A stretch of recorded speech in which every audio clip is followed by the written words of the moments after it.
धान में बालियां निकलते समय बूटिंग टू पेनिकल स्टेज में फसल का सबसे नाजुक समय जिसे कहते हैं क्रिटिकल स्टेज। इसी समय पर विभिन्न प्रकार के कीट और रोगों का अटैक सबसे अधिक होता है, जिसमें तना छेदक, पत्ता लपेट सूंडी, हावपर और साथ ही साथ कई प्रकार के रोग जैसे कि ब्लास्ट या फिर उसी के साथ में हमारा जो आता है शीत ब्लास्ट जैसी बीमारियां बहुत ज़्यादा फैलती हैं। यदि इस स्टेज पर सही दवा छिड़क दी जाए तो पूरी तरह से फसल सुरक्षित रहती है और पैदावार को हम 15 से 20% तक बढ़ा सकते हैं।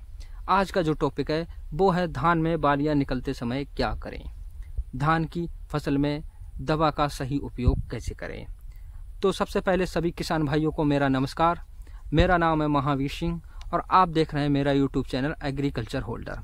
जिस किसी किसान भाई ने चैनल सब्सक्राइब नहीं किया है कृपया चैनल सब्सक्राइब कर लें और बेल आइकन को ऑन कर लें, जिससे हमारी वीडियो आपके तक आसानी से पहुंच सके। चलो अब बात करते हैं धान की फसल में सबसे नाजुक समय की। जब हमारे खेत में बालियां निकल रही होती हैं, यही वही स्टेज होती है जब पत्ता लपेट सूंडी और साथ ही साथ प्लांट हॉपर जैसे कीट और उसमें कुछ अन्य भी रोग आते हैं, जैसे कि ब्लास्ट हो गया, शीत ब्लास्ट हो गया। ये बहुत ज़्यादा मात्रा में नुकसान पहुंचाते हैं और इन्हीं के कारण हमारे खेतों में बहुत सी बीमारियां फैलती हैं। आज की इस वीडियो में हम आपको एकदम आजमाए हुए तौर तरीके के बारे में बताएंगे। साथ ही साथ कौन कौन सी दवाइयों का उपयोग करें वो भी हम इस वीडियो के माध्यम से बताएंगे। वीडियो को पूरा ज़रूर देखें, जिससे मुक्ता अंत में मैं आपसे 3 से 4 दवाइयों के बारे में बात करने वाला हूं, ठीक है, जिनका आप सही समय तथा सही मात्रा में उपयोग करके अपनी फसल को 20 से 25% तक कीटों और रोगों से बचा सकते हैं। धान में बालियां निकलते समय कौन कौन सी कीट या कौन कौन से रोग आते हैं वो आज हम आपको इस वीडियो के माध्यम से बताने वाले हैं। यदि हम कीटों की बात करें तो सबसे पहला जो कीट आता है उसे कहते हैं हम तना छेदक, जो कि धान की गोब में जाकर उसको खोखला कर देती है, जिससे बाद में धान की बालियां क्या होती हैं, सफ़ेद दिखाई देती हैं। दूसरा हमारा जो इसमें आता है वो है पत्ता लपेट सूंडी। पत्ता लपेट सूंडी को हम ये क्या करती है कि पत्तियों को मोड़कर सफ़ेद कर देती है और पत्तियों की जो हरापन होता है वो ख़त्म हो जाता है, जिससे फसल हमारी कमज़ोर दिखाई देने लगती है। तीसरा आता है हॉपर, जिसे BPH कहते हैं, सफ़ेद माहो या फिर सफ़ेद तेला। यह रस चूसक कीटों के श्रेणी में आता है, पौधों को पीला कर देता है और अधिक प्रकोप होने पर धान की फसल सूख कर गिरने लगती है, पैदावार घट जाती है और साथ ही साथ धान का सबसे खतरनाक कीट भी माना जाता है।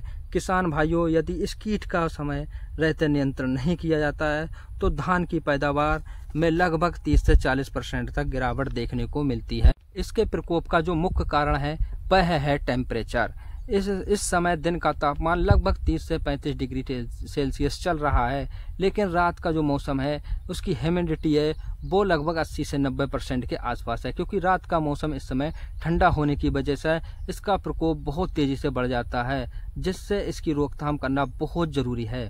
तो धान में BPH या हॉपर या पत्ता लपेट या तना छेदक सूंडी या ब्लास्ट, फंगस जैसे खतरनाक कीट और रोगों से अपनी फसल को कैसे बचाना है उसको हम अब विस्तार से जानते हैं। धान की फसल, यह कीट और रोग इतने खतरनाक हैं कि जो कि आपकी फसल को आधा खत्म कर सकते हैं। धान की फसल को इन कीटों और फंगस जनित बीमारियों से बचाने के लिए क्या रोकथाम करें वह सब हम इस वीडियो के माध्यम से बताने वाले हैं।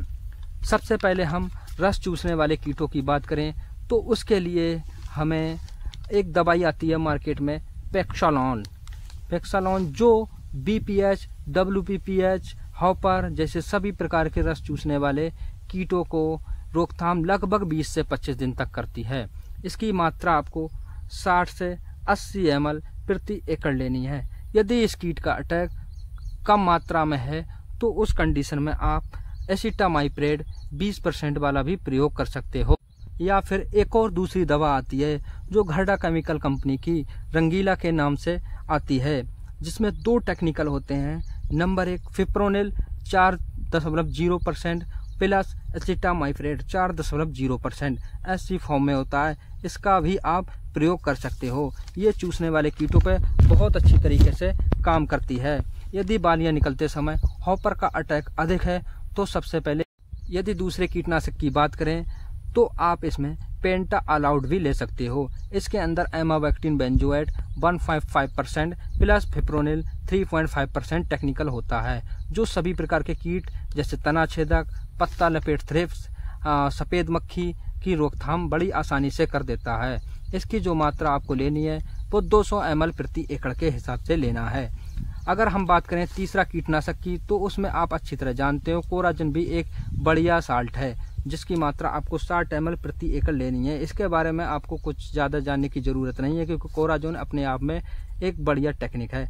अब फंगस की बात करें हम तो फंगस के लिए आपकी जानी पहचानी दवा की बात करें तो एमिस्टार टॉप लेना है, जिसके अंदर 2 टेक्निकल एजोस्ट्रोविन 18.2% प्लस डेफेकोनाजोल 11.4% होता है, जो ब्लास्ट, शीत ब्लास्ट, लीफ स्पॉट जैसे फंगस को पूरी तरह से रोकने में असरदार है। एमिस्टार बिशप का जाना माना फंगीसाइड माना जाता है, जिसकी आपको मात्रा धान के खेत में देखें तो 200 ml प्रति एकड़ ले सकते हो। एमिस्टार टॉप की खासियत है डबल अटैक, मतलब यह 2 तरीके से काम करता है, एक तो सिस्टेमेटिक और दूसरा कॉन्टैक्ट। मतलब सिस्टेमेटिक, ये दवाई अगर आप ऊपर डालते हो तो धीरे धीरे सिस्टम में जाकर नीचे तक यानी कि जड़ तक कार्य करती है। दूसरी अगर बात करें कॉन्टैक्ट मतलब यदि अब आपके खेत में किसी प्रकार का रोग लगा हुआ है तो उसको तुरंत उस पर अटैक करके उसे ख़त्म कर देती है, जिससे बालियां चमकदार और दाने भरे हुए निकलते हैं। बालियां निकलते समय एमिस्टार टॉप का छिड़काव करना बहुत ज़रूरी माना जाता है, क्योंकि किसान भाइयों बालियां निकलते समय यदि यह स्प्रे जरूर करें, बालियां निकलते समय यह स्प्रे जरूर करें, जिससे आपकी फसल सुरक्षित रहेगी, जिससे पैदावार में 15 से 20% तक बढ़ोतरी देखने को मिलेगी। तो यह थी आज धान की फसल के कीट और रोगों में बचाने का उपाय। यदि आप वीडियो अच्छी लगी हो तो वीडियो को लाइक करें, कमेंट करें और वीडियो को शेयर करें, और साथ ही साथ हमारे चैनल को सब्सक्राइब करें। ऐसी जानकारी पाने के लिए हमारे चैनल से जुड़ें। धन्यवाद।